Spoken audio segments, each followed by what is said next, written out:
Hi எல்லாருக்கும் welcome to sports and stories. Match number 14 RCB vs GT இவங்களோட pre match review தான் இங்கே நம்ம பார்க்க போகிறோம். ஆர்சிபிக்கு ஃபர்ஸ்ட் மேட்ச் ஹோம் கிரவுண்டில் அவங்களுக்கு இருக்கிற ஒரே ஒரு பிரச்சனையை சரி பண்ணி இன்னைக்கு தேர்டு வெற்றி பெறுவாங்களா, இல்லை அந்த ஒரு பிரச்சனையினால இந்த மேட்ச் தோப்பாங்களா, என்ன இப்படிங்கிறத இந்த மேட்ச் நம்ம பார்ப்போம். ஜிடி டாப் 4ல இருக்கணும் அப்படின்னா உங்களுக்கு இந்த ஃபர்ஸ்ட் வின் தேவை. என்ன பண்றாங்க அப்படிங்கிறத பார்க்கலாம். ரெண்டு டீமை பற்றியும் இங்கே நம்ம பார்த்துடலாம். ஃபர்ஸ்ட் ஜிடியை பற்றி ஆரம்பித்தோம் அப்படின்னா 2 மேட்ச்ல ஒரு மேட்ச் வின் பண்ணியிருக்காங்க, ஒரு மேட்ச் தோத்துருக்காங்க. அதுல இந்த லாஸ்ட் மேட்ச் பார்த்தோம் அப்படின்னா சிராஜ், ரபாடா எல்லாரும் நல்லா பவுலிங் பண்ணி இனிஷியல் விக்கெட் எடுத்திருந்தாங்க. ஃபர்ஸ்ட் மேட்ச்ல அதை மிஸ் பண்ணியிருந்தாங்க இனிஷியலா பவர் பிளேல விக்கெட் எடுக்கிறதுக்கு. பட் செகண்ட் மேட்ச்ல அதை கரெக்ட் பண்ணியிருக்காங்க. பிரசித் கிருஷ்ணா மிடில் ஓவர்ஸ்லயும் நல்லா விக்கெட் எடுத்திருக்காரு.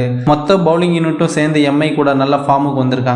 பட் அங்க இருக்கக்கூடிய ஒரு சின்ன பிரச்சனை பவுலிங்லன்னு பார்த்தோம் அப்படின்னா ரஷீத் கான் தான். என்னது ரஷீத் கான்னு கேட்டீங்கன்னா கடந்த 12 மேட்ச் போன ஐபிஎல்ல 12 மேட்ச்ல 10 விக்கெட் எடுத்திருக்காரு. 2 மேட்ச்லயும் சேர்த்து 6 ஓவர் போட்டு 58 ரன் கொடுத்து ஒரு விக்கெட் எடுத்திருக்காரு. எப்பவுமே அவர் பவுலிங் கண்டெயின் பண்ணுவார், விக்கெட் எடுக்காம போவார்.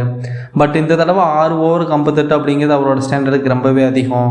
ஸோ அவர் மறுபடியும் கண்டெயின் பண்ணி விக்கெட் எடுத்தாருன்னா அது ஜிடிக்கு மறுபடியும் கம்பேக்காக இருக்கும். ஸோ என்ன பண்ணுறாங்க என்னன்னு பார்க்கலாம். ஸோ பவுலிங் யூனிட் வந்து ஓரளவுக்கு நல்லாவே பெர்ஃபார்ம் பண்ணியிருக்காங்க. ஸோ இந்த மேட்ச் அதை கண்டினியூ பண்ணால் ஆர்சிபிக்கு கண்டிப்பாக தலைவலி தான். ஆர்சிபி ஒரு ப்ரூவன் பேட்டிங் லைனப், சால்ட்டாக இருக்கட்டும், கோலியாக இருக்கட்டும், படித்தர், இந்த மாதிரி ஒரு நல்ல பேட்டிங் லைனப்புக்கு இருக்குது. ஸோ இவங்களோட பவுலிங் அவங்களுக்கு எதிராக எப்படி இருக்க போகுது என்னன்றதை வெயிட் பண்ணி பார்ப்போம். பார்த்துட்டு மறுபடியும் பேசுவோம். இப்போ ஜிடியோட பேட்டிங்க்கு வந்தோம் அப்படின்னா சாய் சுதர்சன் எடுத்துக்கிட்டோம்னா கன்சிஸ்டன்சியா எல்லா மேட்ச்லயும் அவர் ஆடிட்டு இருக்காரு. அவரோட கன்சிஸ்டன்சிக்கு ஒரு எக்ஸாம்பிள் சொல்லணும் அப்படின்னா இது வரைக்கும் 27 ஐபிஎல் மேட்ச் விளையாண்டுருக்காரு. ஒரு 1000+ ரன்ஸ் அடிச்சிருக்காரு. 48 ஆவரேஜ் வச்சிருக்காரு. இது வரைக்கும் ஒரே ஒரு தடவை தான் ஒரு சிங்கிள் டிஜிட்ல அவுட் ஆயிருக்காரு. இப்போ ஒரு ட்விஸ்ட் என்னன்னா அந்த சிங்கிள் டிஜிட்ல அவுட் ஆனது வந்து ஆர்சிபிக்கு எகென்ஸ்டா 14 பால்ல 6 ரன் அடிச்சு இதுக்கு முன்னாடி ஒரே ஒரு தடவை தான் ஒரு சிங்கிள் டிஜிட்ல அவுட் ஆயிருக்காரு. ஸோ இந்த மேட்ச்ல வந்து அவர் ஒரு டபுள் டிஜிட்ல இருந்து ட்ரிபிள் டிஜிட் போறாரா இல்ல 2 டிஜிட்ல இருந்து சிங்கிள் டிஜிட் வராரா அப்படின்றத பார்க்க ரொம்ப ஆசையா இருக்கு. வெயிட் பண்ணி பார்க்கலாம். அடுத்து பட்லரை பற்றி பேசணும் அப்படின்னா பெங்களூர் மாதிரியான ஒரு சின்ன கிரவுண்டில் அவர் ரொம்பவே என்ஜாய் பண்ணி ஆடுவார். ஸோ அவரும் ஒரு பெரிய ஸ்கோர் அடிக்க சான்சஸ் இருக்குது. ஸோ இவங்க 2 பேரும் நாளைக்கு நல்லா பெர்ஃபார்ம் பண்ணுவாங்க அப்படின்னு எக்ஸ்பெக்ட் பண்ணுறேன். இவன் இந்த ஸ்குவாடு கண்டிப்பாக பேட்டிங் ஸ்குவாடு ஆர்சிபியோட பவுலிங்க்கு சேலஞ்ச் பண்ணுவாங்க அப்படின்னு நினைக்கிறேன். இப்போ நம்ம ஆர்சியை பற்றி பார்க்க போனோம் அப்படின்னா 2 மேட்ச் வின் பண்ணியிருக்காங்க. எப்பவும் ஆர்சிபி வின் பண்ணுறதுக்கும் இந்த சீசனில் ஆர்சிபி வின் பண்ணுறதுக்கும் ஒரு வித்தியாசம் இருக்குது. எப்போவுமே வந்து ஒரு 2-3 பேர் இருப்பாங்க, அவங்க தான் வந்து ரன் அடிச்சுக்கிட்டே வின் பண்ணுவாங்க. எப்பவும் ஒருத்தர் 2 பேர் தான் விக்கெட் எடுத்துக்கிட்டே இருப்பார். இப்போ சஹால் எடுத்தோம்னா ஒரு தான் கண்டினியூஸாக விக்கெட் எடுப்பார், மற்ற யாரும் விக்கெட் எடுக்க மாட்டாங்க.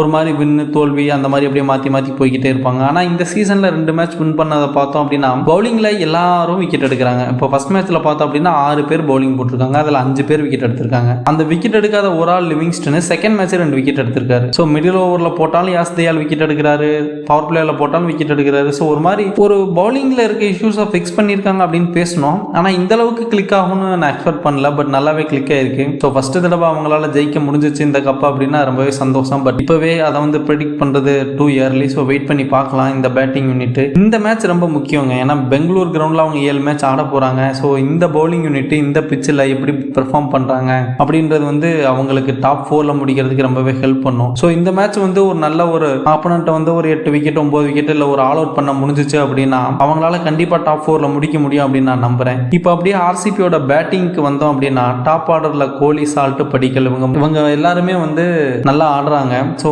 படிக்கலும் வந்து லாஸ்ட்ல ஒரு குயிக் கேமியோ ஆடி இருந்தாரு. ஸோ சால்ட் வந்து எக்ஸ்ப்ளோசிவ் ஓப்பனிங் கொடுக்குறாரு. மிடில் ஆர்டர்ல பார்த்தோம் அப்படின்னா படிதர், ஃபைனல்ல ஃபினிஷரா பார்த்தோம் அப்படின்னா சிங்கப்பூர் சித்தப்பா நம்ம டிம் டேவிட்டும் கடைசியில நல்லா பெர்ஃபார்ம் பண்ணியிருந்தாரு. ஒரு மாதிரி எல்லா ஏரியாவும் இவங்க கவர் பண்ணிட்டாங்க. இவங்க இருக்கக்கூடிய ஒரே ஒரு பிரச்சனை அப்படி என்ன பார்த்தோம் அப்படின்னா ஜிதேஷ் சர்மா, லிவிங்ஸ்டனோட பேட்டிங். இவங்க 2 பேரும் மட்டும்தான் வந்து இன்னும் பேட்டிங்ல சைன் பண்ணாம இருக்காங்க. இந்த 2 மட்டும் தான் மிச்சம் இருக்கு. மற்ற எல்லா இடமும் அவங்க எல்லாரும் பெர்ஃபார்ம் பண்றாங்க. நம்ம பாண்டியா கூட பவுன்சர் போட்டு 3 விக்கெட் எடுத்துட்டாரு. அவர் பேட்டிங்ல எப்ப அடிப்பாரு எப்ப அடிக்க மாட்டாருன்னு அவருக்கே தெரியாது. ஸோ பார்க்கலாம் இதெல்லாம் எப்படி பண்றாங்க என்னன்னு சொல்லிட்டு. இப்போ இந்த பிட்ச் வியூக்கு வந்தோம் அப்படின்னா கண்டிப்பா ஒரு 180 ரன்ஸ் வந்து இந்த சின்ன கிரவுண்ட்ல அடிக்க முடியும் அப்படின்னு நினைக்கிறேன். ஸோ பவுலிங் தான் வின் போடுவாங்க ஃபர்ஸ்ட் டாஸ் வின் பண்ணா. ஸோ பார்க்கலாம் இந்த மேட்ச் யார் வின் பண்றாங்க என்ன பண்றாங்கன்ட்டு. யார் வின் பண்ணுவாங்க, ஹாட்ரிக் வெற்றியா அல்லது ஜிடியோட செகண்ட் வின் அப்படிங்கறத நீங்க கமெண்ட் செக்ஷன்ல சொல்லுங்க. மறுபடியும் பேசுவோம். டாடா, பை பை.